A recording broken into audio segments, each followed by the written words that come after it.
ወዳጆች ቋሚ ችግር የለም ያገሬ ልጅ ቋሚ ማጣት የለም ቋሚ የሆነ መንከራተት የለም ቋሚ የሆነ ዝቅተኝነት የለም እሺ ያላችሁ ጉዳይ ቢሆንም ሶኬ ባይሆንም ኢትስ ኦኬ እሺ ያላችሁ እግዚአብሔር እሺ ይሁንልሽ ይሁንልህ ባለ ጉዳይ ላይ ቢሆንልህም ህይወት ይቀጥላል ባይሆንልህም ህይወት ይቀጥላል እግዚአብሔር እምቢ ካለህ ግን ጉዳይ ውስጥ ህይወት አይቀጥልም ማለት ሞት አለበት ማለት ነው ኪሳራ አለበት ማለት ነው ባለ ጉዳይ እምቢ በሉት የጎረቤት ሰው እምቢ በሉት ባለ ጉዳይ እምቢ ካላችሁት አቂሞ ይቀራል የጎረቤት ልጅ እምቢ ካላችሁት አቂሞ ይቀራል ልጅ ግን ተመልሶ ይመጣል መጽናናት የእግዚአብሔር ልጆች ኑሮ ነው የባለ ጉዳዮች ህይወት አይደለም እመኑኝ ለ10 ዓመት ቆማችሁ ጓደኞቻችሁ የቀደሟችሁ ሰዎች እናንተ መራመድ ከጀመራችሁ ለ10 ዓመት የቀደሟችሁን እንድትከተሉ አርኩ አይደለም በመካከል የቆማችሁበትን ዘመን የቤት ስራ ሰርቶ ያስኬዳችኋል የዛን ዘመን እግዚአብሔር ጥያቄ መልስ ሰጥቶ ያስኬዳችኋል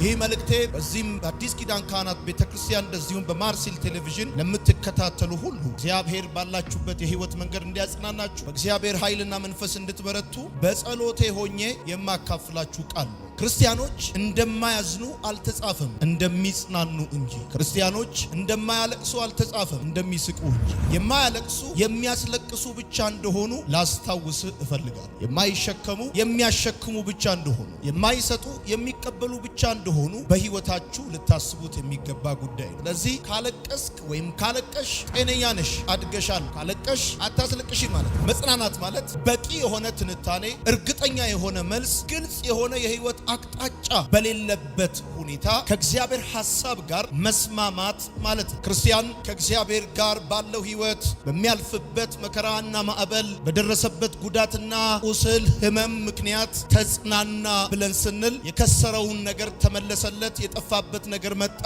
የሞተበት ነገር ተነሳ የሄደበት ነገር ተመለሰ እያልን አይደለም እንደውም በሚገርማችሁ ሁኔታ የሞተው ነገር ተነስቶ የጠፋው ነገር መጥቶ የተበላሸው ነገር ተስተካክሎ ሳይሆን በቂ ትንታኔ ስለ ህይወቱ ማግኘት ባልቻለበት ሁኔታ ውስጥ ለምን ይሄ ጉዳይ እንደሆነበት እንዴት እንደሆነበት ከምን ተነስቶ እንደሆነበት ግልጽ የሆነ ትንታኔ ግልጽ የሆነ ምክንያት አሁን ብዙዎቻችሁ ምክንያቱም ብታቁት መነሻውን ብታቁት መድረሻውን ብታቁት ከጎዳችሁ ነገር ልትጽናኑ የምትችሉ ሰዎች ከመልሱ በላይ ጥያቄው ራሱ እንዲገባችሁ የምትፈልጉ ሰዎች ጥቂት አይደላችሁ አንድ ጊዜ መልሱን ከማጣታችን በላይ የሚጎዳን ጥያቄውን ራሱ አለመረዳታችን የቱ ጋር እንደሳትን ወይም ደግሞ በህይወታችን እየሆነ ስላለው ጉዳይ በቂ የሆነ ግንዛቤ አለመያዛችን በራሱ ህመሙን ከፍተኛ ያደርገዋል መጽናናት ማለት በቂ ትንታኔ በሌለበት እርግጠኛ የሆነ መልስ በሌለበት ግልጽ የሆነ የህይወት አቅጣጫ በሌለበት ከእግዚአብሔር ሐሳብ ጋር መስማማት ማለት ነው ሰው ተጽናና ብለን ስንል እያልን ያለነው እርግጠኛ የሆነ መልስ እኮ አልሰማም በቂ ትንታኔ ስለ ህይወቱ አላገኘም እንደዚሁም ደግሞ ግልጽ የሆነ የህይወት አቅጣጫ ኮምፓሱ እጁ አልገባም ነገር ግን ከእግዚአብሔር ሐሳብ ጋር መስማማት ማለት ነው ይሁን አንተ ያልከው ይበልጣል እኔ ካሰብኩት ይልቅ አንተ ያሰብከው እኔ ካየሁት ይልቅ አንተ የመረጥክልኝ ይበልጣል ብለ ግልጽ የሆነ አቅጣጫና እርግጠኛ የሆነ መልስ እንደዚሁም በቂ ትንታኔ ባላገኘህበት ጉዳይ ላይ ከእግዚአብሔር ጋር ተስማምተ እሺ የሚል ህይወት መኖር መቻል ማለት ነው መጽናናት ማለት አንዲት ሴት ልጇ የሞተባት ሴት ተጽናናች ማለት ልጇ ተነሳ ማለት አይደለም ልጄ ከኔ ይልቅ ለአምላኬ ብላለች ማለት ከኔ ይልቅ ልጄ ህይወቴ ከኔ ይልቅ ላንተ ያስፈልጋል ገንዘቤ ከኔ ይልቅ ላንተ ያስፈልጋል ዘመኔ ከኔ ይልቅ ላንተ ያስፈልጋል አንተ ከወደድከው አንተ ከመረጥክ አንተ ይሁን ካልክ ዝግ በሩም ለኔ አውራ ጎዳና ነው ዝምታው ለኔ እንደ ደራ ገበያ ነው ጨለማው ለኔ እንደ ጠዋት ንጋት ነው ብሎ ማለት ነው መጽናናት ማለት ሰው ከችግሩ ሲወጣ አይደለም የሚጽናን ነው ሰው ከጥያቄው መልስ ሲያገኝ አይደለም የሚጽናን ነው the comfort at the time of disappointment ነው መጽናናት ልክ በዲስኮምፈርት ውስጥ ኤክስፒሪየንስ የምታረጉት ኮምፈርት ዲስአፖይንት በሆናችሁበት ሁኔታ ውስጥ የሚሰማችሁ ኮምፈርት ነው ይሄ ደግሞ ከእግዚአብሔር አንጻር የተቃኘ አስተሳሰባችሁ ውጤት ከኔ ይልቅ ገንዘቤ ከኔ ይልቅ ጊዜ ከኔ ይልቅ ህይወቴ ከኔ ይልቅ እድሜ ላንተ የሚገባ ከሆነ ከፈለክ ተልከው ይሁን ብላችሁ የምትስማሙበት አቅም ነው መጽናናት። ግልጽ የሆነ የህይወት አቅጣጫ የጠፋባችሁ ሰዎች፣ እርግጠኛ የሆነ መልስ ማግኘት የተሳናችሁ ሰዎች፣ በትንቢቱም በጸሎቱም በብዙ ትግል በብዙ ውጣ ውረድና መንገድ ለህይወታችሁ ጥያቄዎች በቂ የሆነ መልስ ማግኘት ያልቻላችሁ ሰዎች፣ እሱ ብቻ አይደለም ማንም እናንተ ስላላችሁበት የህይወት ጉዳይ እንደዚህና እንደዛ ነው ብሎ ሊያብራራ በማይችል ሊተነተን ሊወራ በማይችል ጉዳይ እንደውም የእናንተ ነገር ሲነሳ ሐኪም ዝም፣ ቤተሰብ ዝም፣ ጓደኛ ዝም፣ ሁሉም ዝም እስኪል ድረስ አንዳንዶቻችሁ የምታልፉበት ጉዳይ እንኳን አይደለም ለመልስ ለትንታኔ ለጨዋታም እንኳን አይመች። ግን ደግሞ ከዘጋው ከፈለገው ከወሰደው ይሁን ካለ እሱ ከመረጠው ይሁንለት፣ ከከበረበት ከሰራበት ካተረፈበት የረገጥኩት ማጥ የሚወርድብኝ ዶፍ እሱ በሚፈልገው የህይወት አቅጣጫ ሊሰራ ለፈለገው ነገር ገንዘብ ሊሆንለት ካሰበ ይሁን ብሎ አሜን ብሎ መቀበል መቻል ማለት ነው መጽናናት ማለት። የሞተው ተነስቷል ማለት አይደለም መጽናናት ማለት። የጠፋው ተገኝቷል ማለት አይደለም መጽናናት ማለት። የተዘጋው ተከፍቷል ማለት አይደለም መጽናናት ማለት። በተዘጋው ውስጥ የተከፈተውን የሰማይ አጀንዳ መረዳት ማለት ነው መጽናናት ማለት። ተዘግቷል እኮ በሩ። እናንተ ግን ፍጥረታዊ ሰዎች ሁሉ በአይኖቻቸው በሚያዩት የተዘጋ በር ውስጥ የተከፈተ የሰማይ አጀንዳ እንዳለ መረዳት ማለት ነው መጽናናት ማለት። መጽናናት ማለት ስንዘምር ያዩን፣ ስንስቅ ያዩን፣ ስንገባ ያዩን፣ ስንወጣ ያዩን፣ ቀና ስንል ያዩን ሰዎች ጥያቄዎቻችን ተመልሶልን ይመስላቸዋል። ግን አይደለም፣ ግን አይደለም። ጥያቄዎቻችን ባሻገር እግዚአብሔር አምላክ እየጠመቀ ያለው የዘመናት ፕሮግራም እንዳለ ስለገባን ነው የሳቅ ነው፣ ስለገባን ነው የዘመር ነው። እሱ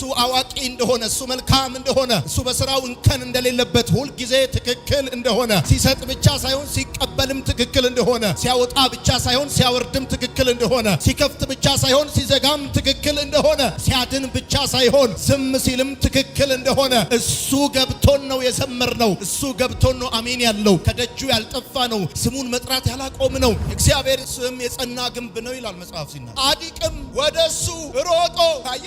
ጻድቅ ነህ የሚያሳድድ የለም አይልም መጽሐፍ። ያስሮጣው የሚያሳድደው ጉዳይ ነው። ነገር ግን አንድ ነገር ያውቃል፣ ስሙ የጸና ግንብ ነው። ጻድቅ ወደሱ ሮጦ ከፍ ከፍ ከፍ ከፍ ይላል። ወዳጆቼ መጽሐፍ ሲናገር ክርስቲያኖች አያለቅሱም አይልም፣ ይጽናናሉ ይላል እንጂ ይስቃሉ ይላል እንጂ መካስ ማለት አይደለም። እግዚአብሔር ሳያውቅ በህይወቴ የሆነ ነገር የለም ብሎ መቀበል ማለት እንጂ መጽናናት ማለት ሳያውቅ የሆነ የሱን ዕውቀት አምልጦ በህይወቴ የተከሰተ ከመለኮታዊ እቅዱ አምልጦ በኔ ህይወት በኔ ቤት የተከሰተ ነገር የለም። ያውቀዋል። የሆነብኝን ነገር እኔ ከምለውና ከማብራራው በላይ እኔ ከምናገረው ቋንቋ ከምችለው ግራመር ከምችለው ብዙ ጉዳይ በላይ በደንብ እግዚአብሔር አምላክ እኔ ያለሁበትን ጉዳይ ያውቃል። በሱ ዘንድ የታወቀ ነው ብሎ ማለት ነው። በህይወቴ እግዚአብሔር ሳያውቅ የሆነ ነገር የለም ብሎ መቀበል ማለት ነው መጽናናት ማለት።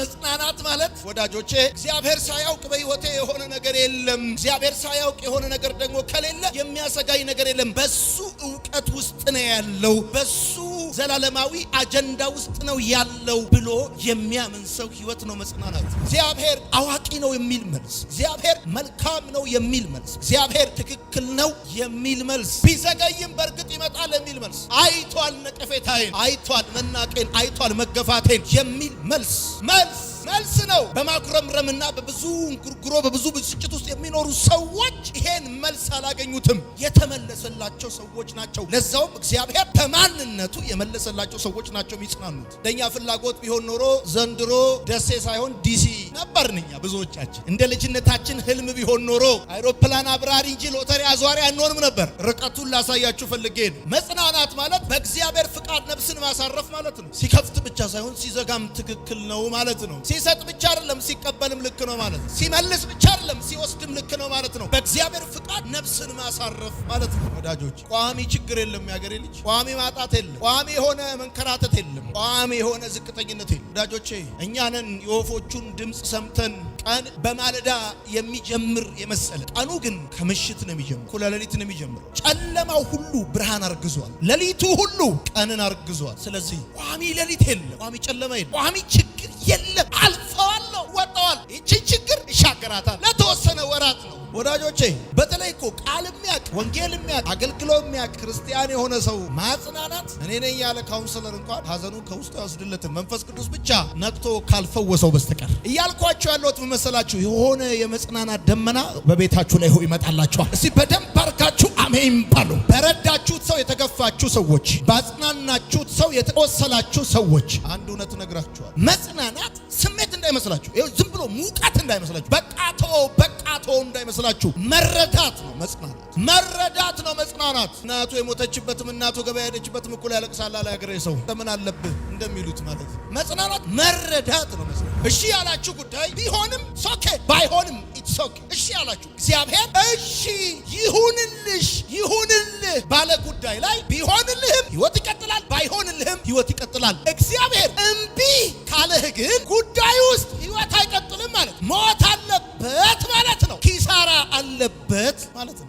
መጽናናት ማለት በእግዚአብሔር ፍቃድ ነፍስን ማሳረፍ ማለት የሚሆንበት ምክንያት ምን መሰለ? አሁን ብዙ ሰው ሲዘጋብህ ወይም ሲወሰድብህ ወይም ሲበላሽብህ ብለኸው አንኳኩ ይከፈታል፣ ፈልጉ ታገኛላችሁ፣ ጠይቁ ይሰጣችኋል ብለሃል። ጌታ ሆይ ብዙ ጥረህ ወጥተህ እምቢየው ካለ እዛ ጉዳይ ውስጥ ሞት አለ ብሎ እያለክ ነው እግዚአብሔር። ጋስዋይ በእግዚአብሔር ፍቃድ ልብን የምታሳርፉ ወዳጆቼ እቺን በደምብ ስሙ። እምቢ ብላችሁ ተመልሶ የሚመጣ ልጃችሁ ነው። ባለ ጉዳይ አቂቦ ነው የሚቀረው። መጽናናት የባለ ጉዳዮች ህይወት ሳይሆን የእግዚአብሔር ልጆች ኑሮ ነው። ልጅ ነው እምቢ ተብሎ ተመልሶ ይመጣል። ባለ ጉዳይ እስቲ እምቢ በሉት፣ የጎረቤት ሰው እምቢ በሉት። ባለ ጉዳይ እምቢ ካላችሁት አቂሞ ይቀራል። የጎረቤት ልጅ እምቢ ካላችሁት አቂሞ ይቀራል። ልጅ ግን ተመልሶ ይመጣል። መጽናናት የእግዚአብሔር ልጆች ኑሮ ነው፣ የባለ ጉዳዮች ህይወት አይደለም። እግዚአብሔር ዘግቶብህ ከተጽናና አንተ ልጅ ነህ ማለት ነው። እግዚአብሔር ከልክሎ ከዘመርክ፣ እግዚአብሔር ዘግቶብህ ወደ ቤተ ክርስቲያን ከመጣ አኩርፋ አልቀረህም። ከአንተ ጋር ያለኝ ጉዳይ የሚበላ አይደለም፣ የሚጠጣ አይደለም፣ የሚነዳ አይደለም፣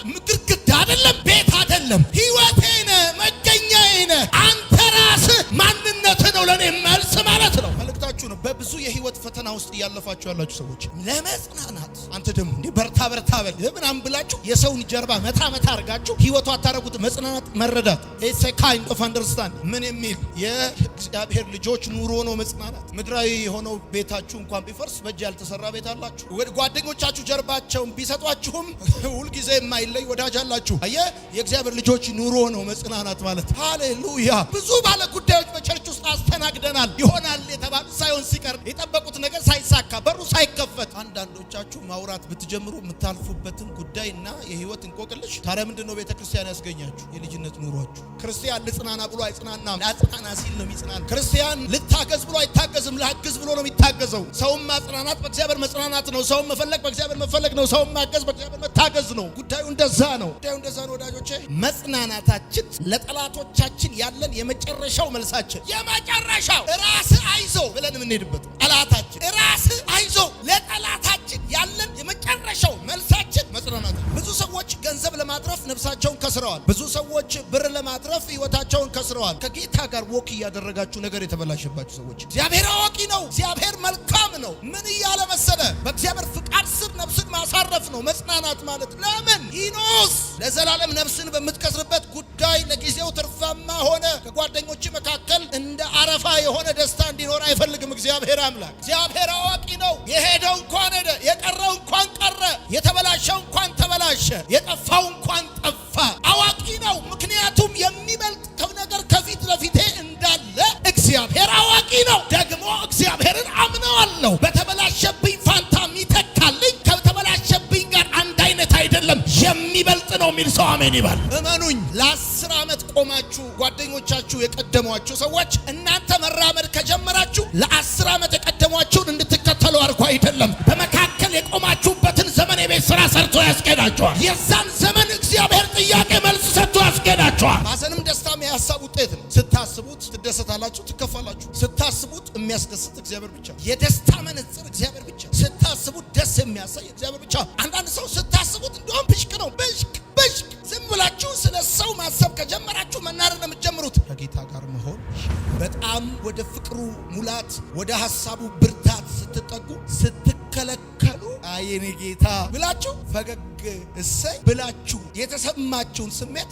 ሲሰጣችሁ እንኳን ደስ አይላችሁ። በክልከላው ውስጥ በእግዚአብሔር ላይ ልባችሁን ያሳረፋችሁት እረፍት በማግኘት ውስጥ እንኳን አታርፉም። እንደዚህ እናንተ ሰዎች አግኝተው የማያርፉትን እረፍት አጣችሁ። ሞልቶላቸው ቀንቶላቸው የማይስቁትን ሳቅ ቀንተውባችሁ ነው መሰቁት። እግዚአብሔር እንደማይተው ያወቃችሁት ሰዎች ትተዋችሁ፣ እግዚአብሔር ጀርባ እንደማይሰጣችሁ በልባችሁ ያረጋገጣችሁት ሰዎች ጀርባ ሰጥተዋችሁ እግዚአብሔር ሚስጥረኛ እንደሆነ ያረጋገጣችሁት ሰዎች ወንፊት እንደሆኑ አይታችሁ። ስለዚህ ሰዎች ወንፊት ከሆኑባችሁ ማለት ያለባችሁ አቤቱ አንተ ምንኛ ታማኝ ነህ የሚደርስባችሁ ነገር በጠቅላላ መዝሙር እንድደርሱበት ነው። አንዳንድ ሰው በቤቱ የሞላው ነገር አላጽናና ብሎት ባንኮኒ ላይ የሚያድር በጣም ብዙ መጽናናት አቅቶት የዘመደ ብዙ የጓደኛ ብዙ የገንዘብ ብዙ ህይወት እንዳይመስላችሁ መጽናናት የእግዚአብሔር መገኘት ውጤት ነው። መጽናናት